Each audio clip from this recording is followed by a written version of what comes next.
काला साया। यूं तो बनारस घाट अपनी खूबसूरती के लिए बहुत प्रचलित है, पर घाट के किनारे कई राज लिए बैठे हैं। ये कहानी शुरू होती है बनारस के घाट के पास बने ममता निवास से, जहाँ प्रिया लाल जोड़े में ममता के घर उसकी बहू बनकर आती है। आओ आओ बहू, घर को अपने पैरों से पवित्र करो। ममता घर की दहलीज पार कर ही रही होती है कि अचानक एक बहुत गंदी सी बास पूरे घर में फैल जाती है।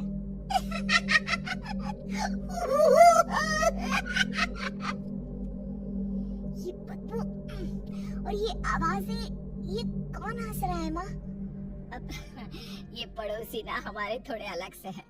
कहाँ हम शाकाहारी और ये मांस मच्छी खाने वाले। छोड़, तू ध्यान मत दे और गृह प्रवेश कर। और हाँ बहू, अपनी सास की एक बात हमेशा याद रखना, इन पड़ोसियों से तो कभी बात नहीं करेगी। अच्छे लोग नहीं है ये। अपनी सास की ये बात मानेगी ना बेटा? हाँ माँ, जो आपकी मर्जी, मैं उनसे बात नहीं करूँगी। अगले दिन प्रिया अपनी पहली रसोई बनाने रसोई घर में जाती है। ये छोटी बात से नाक में जा रही है। एक काम करती हूँ, खिड़की खोल देती हूँ। प्रिया खिड़की खोलने जाती है। इतनी चाली, लगता है इस खिड़की को कभी खोला ही नहीं गया। पर ऐसा क्यों? ओह, नॉन वेज की स्मेल आती होगी ना। 2 मिनट के लिए खोल लेती हूँ, फिर बंद कर दूंगी।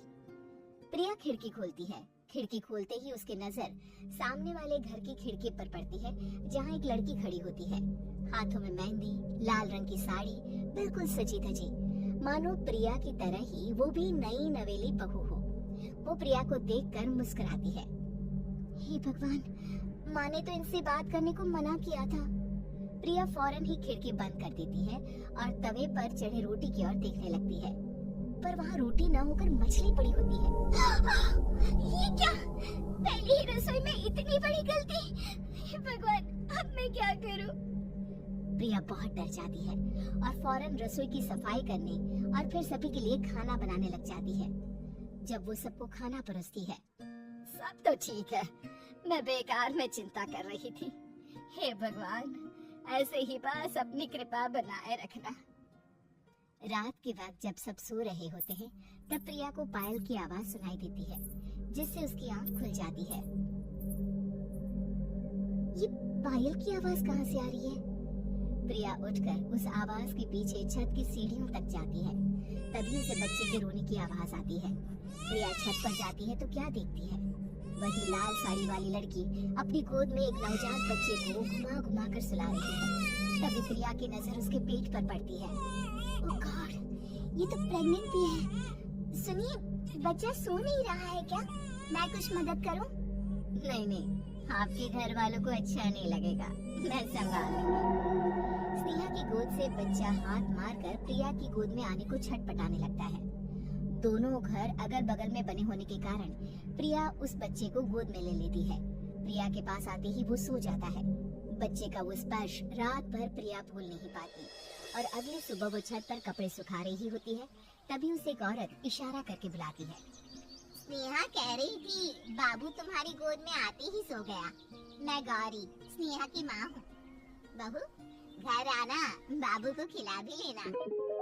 शाम को जब घर पर कोई नहीं रहता, बच्चे से मिलने के लिए प्रिया छिपकर अपनी पड़ोसन के घर चली जाती है और कुछ देर बच्चे को खिलाकर वापस लौट आती है। इसके कुछ दिन बाद ही प्रिया को पता चलता है कि वो माँ बनने वाली है। ममता की खुशी का ठिकाना नहीं रहता।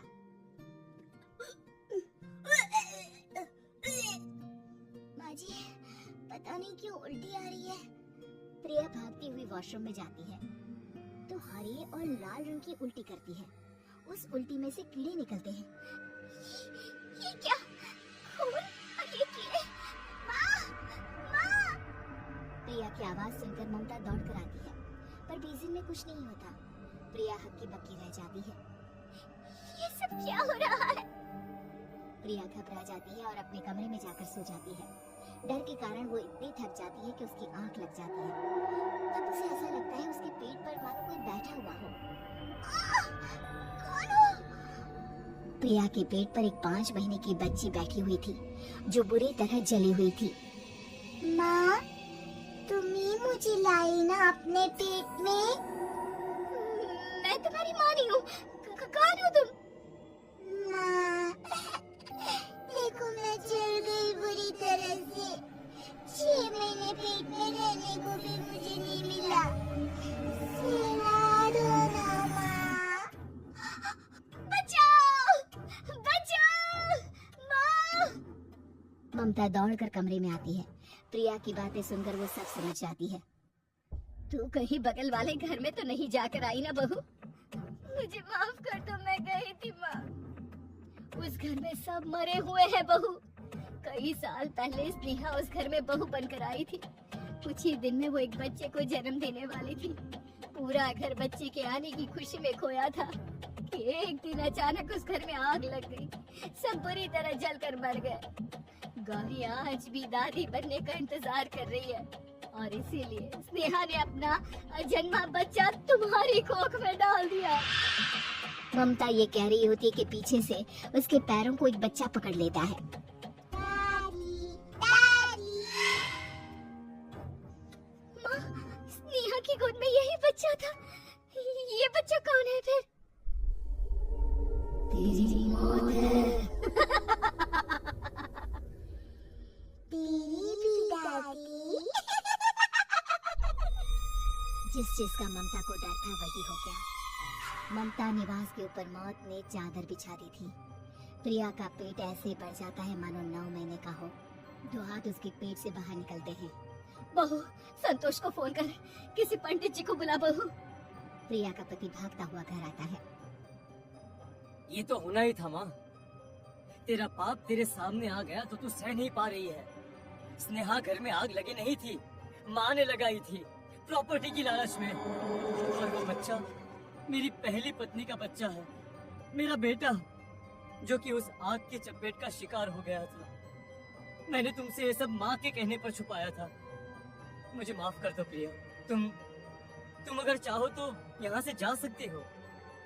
मैं तुम्हें किसी भी बंधन में रखना नहीं चाहता। मेरी शादी हुई है आपसे, मैं आपको छोड़ नहीं सकती, पर उससे पहले हमें स्नेहा, उसकी माँ और बच्चे की आत्मा की शांति करवानी होगी। संतोष और ममता गौरी के घर जाते हैं। अंदर सब कुछ जला हुआ होता है। जमीन पर जली हुई लाशें बिखरी हुई थी। ममता रो रो कर अपनी करने की माफी गौरी से मांगती है। प्रिया स्नेहा के घर वालों का अंतिम संस्कार करवा देती है और ममता निवास फिर से आत्माओं के साए से मुक्त हो जाता है।